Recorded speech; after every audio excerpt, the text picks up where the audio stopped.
오늘 아침 뉴스의 맥을 짚어드리는 시간 뉴스연구소, 오늘도 두 분의 연구위원 함께합니다. CBS 조태임 기자 그리고 김준일 시사평론가, 어서 오십시오. 안녕하세요. 예, 첫 뉴스 어디로 갈까요? 장관 청문회 슈퍼윅. 말씀드린 대로 인사청문회 슈퍼위크가 열렸습니다. 네, 오늘부터 이제 금요일까지 닷새 동안 장관 후보자 16명에 국세청장 후보자 1명까지 해서 17명의 인사청문회가 열립니다. 예. 그러니까 하루에 뭐 4명, 5명 이렇게까지 숨가쁘게 진행되는데요.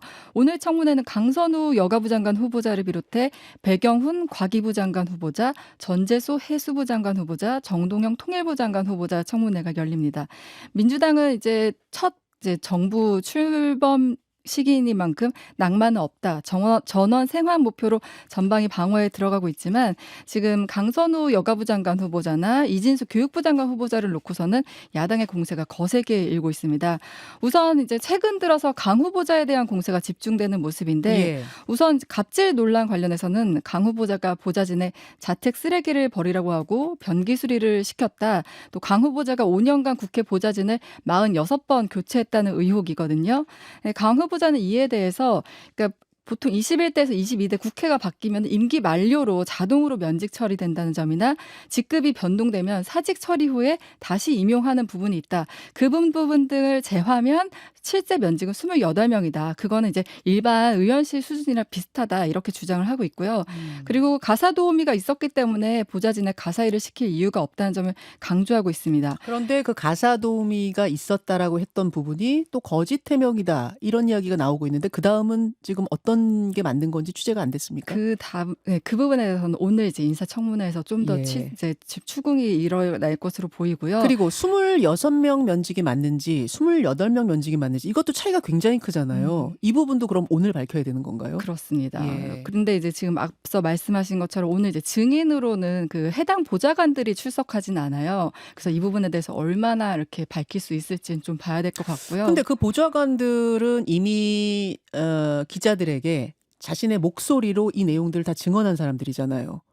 즉 뒤에 숨어 있거나 뭐 본인들이 안 나가겠다 한 게 아닌데 합의가 안 된 거예요? 네, 그렇습니다. 민주당에서 이제 증인 채택을 하지 않은 거고요.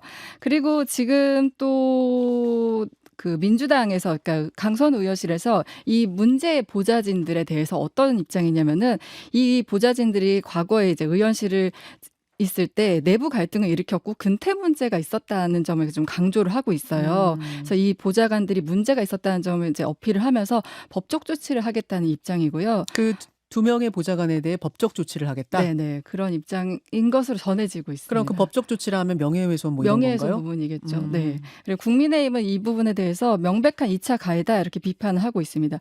지금 또 강 후보자 옹호의 글도 올라오고 있는데 현직 보좌관 그 모친도 페이스북을 통해서 그 보좌관 딸이 캠프 자원봉사로 인연을 맺은 뒤 지금까지 행복하게 근무하고 있다.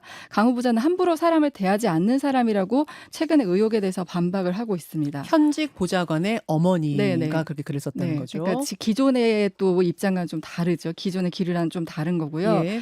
지금 이제 국민의힘에서는 이제 집중 공세하고 있고 국민의힘 보좌진 협의회도 보좌진의 권익을 지켜내자면서 오늘 인사청문회장 앞에서 피켓 시위를 진행할 예정입니다. 그리고 또 지금 새롭게 나온 의혹이 강선우 장관 후보자 가족이 그 주민등록상 거주지는 서울 강서구인데 네. 실제 거주는 이제 종로구에서 하고 있다, 이런 의혹이 나왔어요. 강서구라면은 그러니까 강선우 후보자의 의원 지역구로 네네네. 주소지가 돼 있는데 네. 실제 거기 살고 있지 않다고요? 실제 거주는 종로구에서 하고 있다. 그렇게 되면 이제 이 투표를 위해서 위장 전입을 한 거 아니냐, 이런 의혹이 제기되고 있습니다. 그러니까 강서구에 강선우 후보자는 머무는데 강서 가족들은 머물고 있습니다. 거기로 돼 있지만 실제는 종로에 산다? 네. 실제 모친의 경우에는 22대 총선 한 달 전에 이제 전입 신고를 했다고 해요. 그래서 이런 의혹들이 좀 강조되고 있는 상황입니다. 요게 이제 오늘 청문회의 쟁점이 될 겁니다. 정리를 해드렸고, 그리고 또 뭐 지금 이제 논란 좀 더 주의 깊게 봐야 될 후보자는 누군가요? 지금 원래 사실 가장 뜨거웠던 후보자는 이진수 교육부 장관 후보자인데 논문 표절 논란이잖아요. 네. 제자 논문 베꼈었다는 의혹.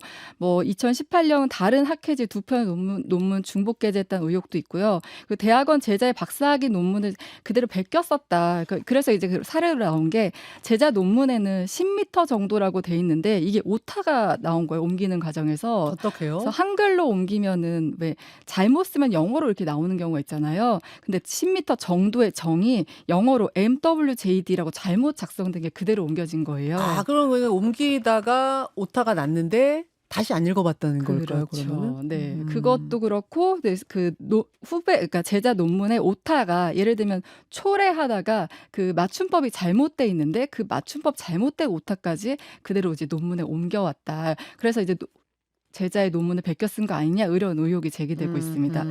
이 외에도 윤호중 행안부 후보자는 이제 음주운전 전과 그리고 오늘 열리는 정동영 통일부 장관 후보자는 농지법 위반 의혹 그리고 태양광 지원법안 발의했는데 이제 가족들이 태양광 사업을 했다 이해충돌 지적 나오고 있고요. 정은경 복지부 장관 후보자는 이제 배우자 주식 투자 의혹이 있잖아요. 네. 국민의힘은 지금 국민검증센터라는 조직을 띄우고 이제 철저히 검증하겠다 이런 예고를 한 상황이고요. 대통령실은 일단 지금 의혹과 가지고는 낙마 여부를 판단하지 않는다. 청문회 과정을 통해서 해명을 들어보겠다. 이런 방침입니다.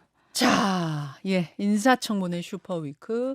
김준일 평론가는 누가 가장 좀 위태로워 보입니까? 어딜 주목하세요? 뭐 이제 요일별로 하나씩 뭐 좀 주목할 만한데 보자면은 네네. 오늘은 이제 강선우 후보자가 아무래도 제 눈에 띄는 것 같아요. 강선우, 배경원 과기부, 정동영 통일부, 전재수 해양수산부가 오늘 열리고 그리고 수요일 날에는 이제 이진숙 네. 교육부총리 방금 얘기했던 그리고 정성호 법무부 장관도 있고 뭐 김영훈 노동부 장관은 뭐 그날 이제 어떤 자격 뭐 이런 것들 가지고 얘기가 나올 것 같고 금요일 날에 이제 정은경 보건복지부 장관이 아무래도 야당에서 지금 타겟팅을 했거든요. 그래서 월수금이 아마 가장 뜨겁지 않을까. 월수금. 예.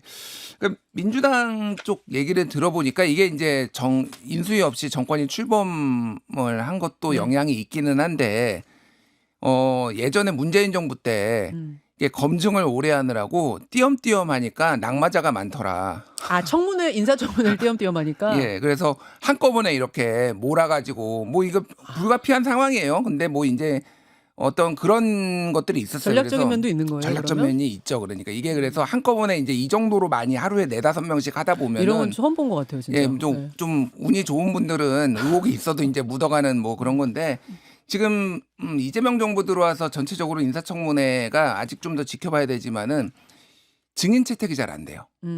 예를 들면은 지금 강선호 후보자의 갑질 의혹을 한 사람을 국민의힘에서 채택하겠다고 했는데 합의가 안 돼서 안 됐거든. 근데 네. 이거는 이제 민주당이 다수당이기 때문에 네. 김민석 후보자 때도 마찬가지고 이 패턴이 계속될 것인가. 이게 좀 뭐 어쨌든 검증을 해야 되는 건데 그리고 뭐 갑질 의혹이 지금 가장 강선우 의원의 핵심적인 거면은 채택을 하는 뭐 아니면 국민의힘이 협상을 해서 다른 걸 얻어내든지 국민의힘도 좀 무능한 부분도 있지만은 민주당도 너무 방어적으로 나온다 지금 한 명도 낙마시키지 않겠다 뭐 이런 류의 기류가 좀 있는 거 아니냐. 다만 아까 전에 이제 조태인 기자가 얘기를 했듯이 어제 진성준 정책위의장이 나와가지고 정확하게 이렇게 얘기했어요. 네. 소명을 들어보고 납득이 안 되면 심각하게 고려할 수 있을 것. 물론 원론적인 얘기긴 하지만은 민주당의 기류가 슬쩍 좀 바뀐 거고 결국은 여론이 중요할 것 같아요. 예. 그렇죠. 그러니까 이 후보자들이 의혹에 대해서 억울하면 오히려 적극적으로 증인도 채택하고 이래서 국민들 앞에 좀 그걸 털어줬으면 좋겠는데 17명의 후보자 가운데 지금 증인으로 채택된 사람은 딱 2명입니다. 후보자가 17인데 전체 청문회 기간에 증인 2명. 이거는 좀 너무한 거 아닌가요? 특히 의혹이 많을수록 더 많이 좀 불러서 국민들 앞에 소상히 소명을 해줬으면 좋겠는데 그런 경우는 증인 채택이 더 안 되고 있고 이건 좀 답답한 노릇입니다. 여론을 좀 봐야 될 것 같아요. 확실히 지금 이제 뭐 이재명 대통령의 국정수행 지지도가 계속 오르고 있는데 한 번도 안 떨어졌거든요. 지금 출범한 다음에. 예. 근데 이제 다 이번에 청문회 중간에 청문회 이후에 나오는 것들이 좀 주춤하면은 민주당에서도 좀 결단을 낼 수밖에 없고 강선우 후보자는 뭐 이게 아직 다 공식적으로 확인이 된 건 아니지만 여의도 대나무 숲에 이제 여기에는 이제 본인은 보좌진이라고 이제 인증을 해야지만 이제 쓸 수가 있는 거기는 해요. 근데 뭐 가정 가구 구입 시 보좌진에게 견적 비교시키고 백화점에서 명품 구매 심부름을 시켰다는 주장글도 올라오고요. 뭐 호캉스에서 자신을 데리러 오라고 요구하거나 뭐 술자리 후 대리운전을 시키는 일도 있었다. 정신치료 받았다. 뭐 이런 것들이 계속 줄을 잇고 있어요. 그래서 이게 민주당 내부에서 사실은 조금 곤란한 뭐 의원 불패도 있지만은 좀 곤란한 거고 이진숙 후보자 같은 경우에는 이제 해명을 하기는 했는데 학계에 물어보고 저도 공부도 네. 좀 해본 사람인데 네. 저 정도로 똑같이 베끼진 않습니다. 아무리 그러니까 이게 변인을 이제 뭐 해명을 한 게 불쾌 글레어와 피로감 이게 조명을 어떻게 쓰느냐에 따라서 사람이 달라진다라고 하는데 변인을 다르게 넣어서 논문을 쓴 건 맞거든요. 그런데 그대로 베끼진 않아요. 변인을 하더라도 조금 짜깁기라도 잘하고 하하. 논문 표절도 좀 피하려고 하는데 너무 네. 대놓고 좀 했다. 이것도 논문 표절률이 지금 78%가 나온 게 있죠. 뭐 이거는 예. 본인 주장은 또 뭐 다른 측정으로 하면은 뭐 낫다라고 하는데 어쨌든 그 저 논문은 구해서 잠깐 읽어봤는데 너무 대놓고 똑같더라. 이게 그래서 어쨌든 교육부 장관 제가 예전에도 말했지만은 논문 표절로 낙마한 사람이 3명 이상이에요. 그러니까 교육부 장관 후보자는 네, 그래서 네. 민주당에서도 내준다면은 이진숙 정도는 내줘야 되지 않겠냐라는 얘기를 민주당 의원들이 좀 공공연하게 하고 있는 것 같아요. 네. 특히 이제 민주당 의원들이 고민이 깊을 것 같은 게 뭐냐면 김건희 대통령 후보자 부인 시절, 그러니까 후보자 부인 시절의 그 논문의 유지, YUJI, 그게 얼마나 국민적인 비판을 받고 민주당도 강하게 비판했습니까? 그거 생각하면 지금 뭐 MWJD인가요? 네. 그 부분에 대해서 해명이 참 이게 갑갑할 거예요. 그 부분도 네. 그렇고 이제 야당에서도 비판하는 게 강선우 후보자가 예전에 인사청문을 진행하던 시절에는 왜 그 윤석열 정부 측 인사들이 증인 채택도 안 하고 자료를 안 내놓냐 했는데 지금 입장 바뀐 상황에서 똑같이 행동하고 있다 이런 비판도 나오고 있습니다. 자, 이런 쟁점들 정리해 드렸습니다. 두 번째 이슈 넘어가죠. 네, 의대생 전원 복귀 선언. 의대 정원 확대에 반발해서 동맹 휴학 들어갔던 의대생들 이게 그러니까 벌써 1년 5개월 됐더라고요. 네, 이게 1년 지난해 5개월. 2월부터 시작된 거예요. 맞아요. 그래서 날짜로만 하면 500여일이 지난 겁니다. 정말 긴 시간 동안 휴학을 했던 거죠. 전국의 의대생이 그럼 전원 복귀입니까? 네, 전원 복귀를 이제 선언을 했어요. 예, 예. 그래서 전국 의대생을 대표하는 의대협이 이제 그저께 토요일에 저녁에 갑자기 발표를 했거든요. 국회와 정부를 믿고 학생 전원이 학교에 돌아간다. 교육과 의료 체계 정상화에 힘쓰겠다 이렇게 밝혔고요. 대한의사협회도 1년 6개월 의료 사태로 국민은 말할 수 없는 피로와 아픔을 겪었다. 그 고통을 누구보다 깊이 공감하며 사과의 말씀을 드린다. 이렇게 몸을 낮췄습니다. 예. 정부의 복귀 권고에 이제 줄곧 강경한 태도를 보였던 의대협이 처음으로 또 이렇게 먼저 나서서 이렇게 복귀 입장을 밝힌 셈입니다. 근데 다만 복귀를 선언한다고 해도 이제 해결해야 할 문제가 많은데 네. 의대 교육은 1년 단위 학사 운영이라 뭐 학교마다 지금 사정이 다르긴 하지만 유급 처리된 1학기 복귀는 불가능한 상황도 있는 거고요.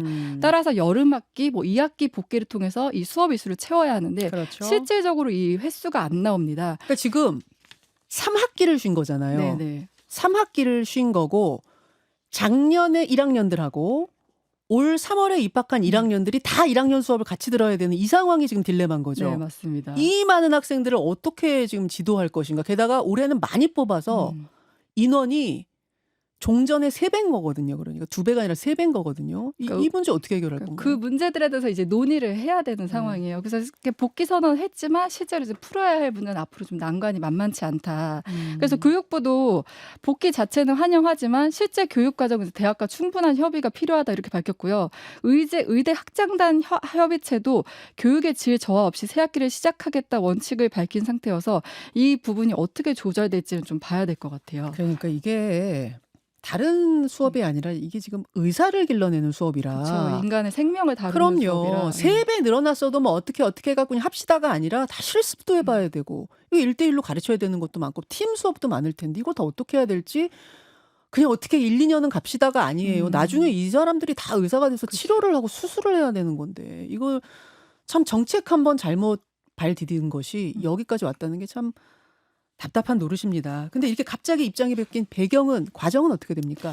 아무래도 이제 좀 장기화되면서 의대생들 스스로도 좀 불안감이 커진 것 같고요. 네. 앞서 설명한 것처럼 1학기 유급 조치 받으면 2학기 복귀도 어려운 데도 있고 그럼 6개월 더 쉬어야 하는데 내년에 복귀하게 되면 2, 4학번, 2, 5학번, 2, 6학번이 다 같이 수업을 받아야 되거든요. 그럼 현실적으로는 어떻게 이게 수업이 과연 정상적으로 이루어질까 이런 부분도 있고 또 정권 교체 후에 좀 정부와 대화 분위기가 마련된 점도 이제 부인할 수 없습니다. 예. 이 대통령 집권 이후 계속 이제 공개적인 만남, 비공개적인 만남 통해서 의대생들과 접점을 늘려왔고요. 또 강경파로 꼽혔던 박단 그 비대위원장이 지난달 말 사퇴를 하면서 좀 이 분위기가 바뀌었다 이런 부분도 이제 나오고 있습니다. 그 국회 복지위에 박주민 위원장, 박주민 의원도 굉장히 열심히 뛴 것 네, 같더라고요. 맞습니다. 예. 뭐 공개된 거 외에도 비공개 만남을 통해서 계속 접점을 찾아왔거든요. 그 부분이 좀 이제 주요했던 것 같고 지금 이렇다 보니까 전공의 복귀는 또 언제 이뤄질 것이냐 이 부분도 관심이거든요. 전공의 협의회도 오늘 오후 5시에 국회에서 박주민 국회 복지위원장 만나서 이제 전공의들 의견 좀 전달할 예정입니다. 자, 예, 아직 풀어야 될 문제 많지만 그래도 이 정도라도 된 게 숨통이 좀 트이는 느낌입니다. 근데 산 넘어 산이에요. 산 넘어 그러니까 산이에요. 왜냐하면 이제 1년 반을 쉬었잖아요. 네. 그러니까 여러 가지 문제가 있는데 이제 뭐 그 의대협 비대위원장 뭐 이선우 이 사람 얘기로는 학사 유연화 조치는 필요 없다. 우리한테 특혜 필요 없다라고 얘기를 하는데 여름 학기 열심히 들어가 가지고 따라 2학기 때 따라 잡겠다라는 거예요. 근데 여름 학기는 지금 제적된 사람들은 여름 학기를 들을 수가 없어요. 원칙적으로. 그럼 이 사람들을 다 복귀시켜 줘야 됩니다. 뭐 그거는 그렇다고 치고 자, 그러니까 지금 제적이 어느 정도냐면은 네. 전체 19,000명, 19,000명 중에 8,351명으로 42.9%가 지금 제적 아니면은 유급이에요. 그러니까 거의 절반입니다. 이게 무슨 얘기냐면은 네. 이게 지금 학사 일정상 고등교육법 시행 영상 30주 이상 수업을 충족을 해야 돼요. 그래야지 이제 유급을 안 당하거든요. 근데 지금 한 학기 남았잖아요. 그럼 네. 여름 학기 듣고 그러는데 사실 실제 의대들은 40주 이상 들어야 된다라고 각 학교는 내부 규정이니까 30주 이상은 최소한의 교육부가 정한 거지. 그래서 이걸 좀 따라잡을 수 있느냐. 또 하나는 잠시만요. 예. 그러니까 지금부터 꽉 채워서 들어도 음. 30주 혹은 40주를 못 채우는 사람이 42.9%다 그 말씀이신 거예요? 그러니까 그렇게 될 가능성이 높은 거죠. 이미 제적된 사람이 유급 제적이 42.4%인데 이 네네. 사람들이 2학기잖아요, 지금. 예, 예. 2학기 동안 열심히 들어서 30주가 안 된다라는 거예요, 그러니까. 그러니까 그들을 그러면 어떻게 할 것이냐, 어떤 특혜를 줄 것이냐, 뭐 이런 문제가 이제 게다가 1학기하고 2학기하고 이게 별도의 교육 과정을 지금 다시 다 운영을 해야 되는데 그런 인력이 있느냐, 뭐 이런 거고. 네. 가장 핵심적인 거는 지금 환자 단체에서 강력하게 반발하고 있어요. 그냥 이렇게 복귀하면 되는 거냐? 왜 사과를 안 하냐? 의료계는 뭐 어쨌든 저도 뭐 그런 지적들이 일리가 있다라고 합니다. 본인들이 의료계도 의대생들이나 뭐 전공의도 피해자라고 주장을 하지만은 본인들도 또 일방적으로 했기 때문에 그 부분에 있어서 성찰이 필요한데 지금 이거는 뭐 승리한 것처럼 결과적으로 보면은 본인들의 요구 조건을 다 얻어낸 것처럼 이런 식으로 하는 게 맞느냐 그 생각이 들어요. 다 그래서 얻어낸 것도 없어요, 근데. 이제 없는데 시작이에요. 이거는 다 복귀시켜 주면은 우리 예, 자르면은 의대 안 들어가니까 의사들 안 들어가니까 이렇게 그러니까 이런 여론들도 의료계가 좀 생각을 해야 된다. 예, 그리고 예. 전공의들도 지금 복귀 얘기가 나오고 있는데 이제 의대생들하고는 또 별도죠. 전공의 같은 경우에는 이미 취업한 사람들이 상당히 많습니다. 그렇죠. 그래서 원래 좀 이미 뽑은 사람이 있는데 그러면은 복귀하겠다고 하는 사람들을 어떻게 할 것이냐 뭐 이런 문제도 앞으로 지금 조율해야 될 게 상당히 많아요. 예. 전공의는 또 의대생하고는 전혀 다른 얘기인 것 같아요. 전공의들은 이미 자격증을 가지고 있고 어디든 취업할 수 있는 사람들이거든요. 환자들은 지금 대학병원, 종합병원을 이 밀려 있어서 굉장히 불편한데 그 이유 중에 하나가 전공의들이 부족한 그 부분인 거고. 근데 이 사람들을 강제로 다 종합병원 돌아와라 소집 이렇게 할 수는 없는 문제잖아요. 무슨 계엄 선포문에 있었던 것처럼 그렇게 할 수는 없는 문제라 훨씬 더 좀 복잡한 쪽이 전공의 문제를 푸는 문제일 것 같습니다. 알겠습니다. 상황은 그렇습니다. 다음으로 가죠. 변심한 복심들. 윤석열 전 대통령 측근들이 최근 검찰 조사에서 특검 조사에서 윤 전 대통령에게 불리한 발언들을 줄줄이 하고 있습니다. 네, 윤석열 정부의 실세 참모들이 뭐 그 전까지는 기억나지 않는다, 보고한 적 없다 이렇게 얘기를 했었는데 최근에 이제 특검 수사에서 진술을 바꾸면서 이제 수사에 탄력을 준 핵심 동력이 되고 있는데요.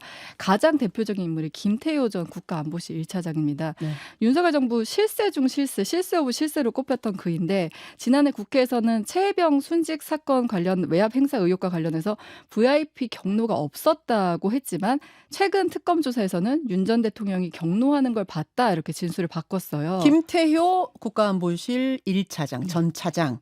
VIP 경로하는 걸 본 적이 없어요가 지난번에 답변이었는데 국회 출석해서 그렇게 답을 했었고요. 예, 네. 특검에서는 경로하는 걸 봤다라고 말했다. 네. 근데 이 경로가 중요한 거는 그러니까 윤 전 대통령이 2023년 7월 그 외교안보 수석 비서관 회의에서 임성근 전 사단장 처벌 소식을 듣고 이런 일로 사단장 처벌하면 누가 사단장 하느냐 이제 화를 냈고 그 이후 이제 수사 과정에서 경찰 이첩 보류하고 조사 결과가 바뀌고 이런 일이 있었거든요. 그렇죠. 그래서 이 VIP 경로설이 이제 핵심이다 그랬었는데 지금까지는 VIP 경로설이 누군가로부터 이런 얘기 들었다 전원 형태였는데 이번에는 당시 회의에 참석했던 김 전 차장이 이걸 직접 들었다 진술을 한 거니까 네. 이 증거의 신빙성 이런 부분은 상당히 높아졌다 이렇게 볼 수 있습니다. 그러네요. 그리고 그 다음으로 김성훈 전 대통령 경호처 차장인데 네. 김 전 차장은 1월 공수처 체포영장 집행 저지하는데 앞장선 혐의를 받고 있잖아요. 네. 그런데 최근 내란 특검 조사에서 윤 전 대통령이 총기를 보여주라고 지시했다는 발언을 인정했습니다. 그렇죠. 김 전 차장 같은 경우는 윤 전 대통령 신병 보호를 위해서 끝까지 앞장섰던 인물인데 최근에 이렇게 입장을 바꿨다. 이 부분 주목해야 되고요.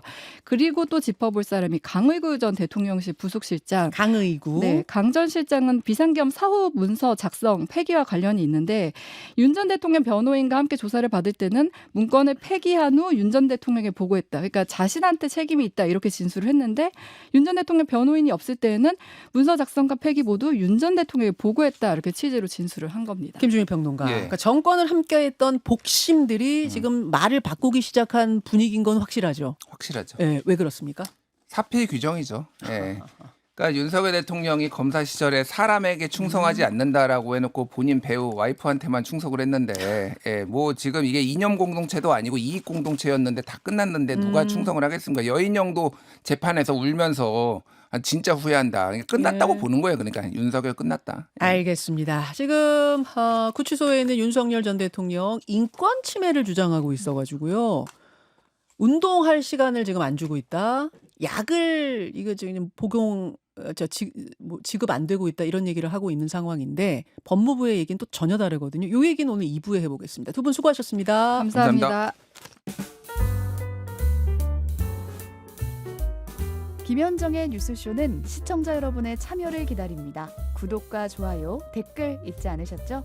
알림 설정을 해두시면 평일 아침 7시 10분 실시간 라이브도 참여하실 수 있습니다.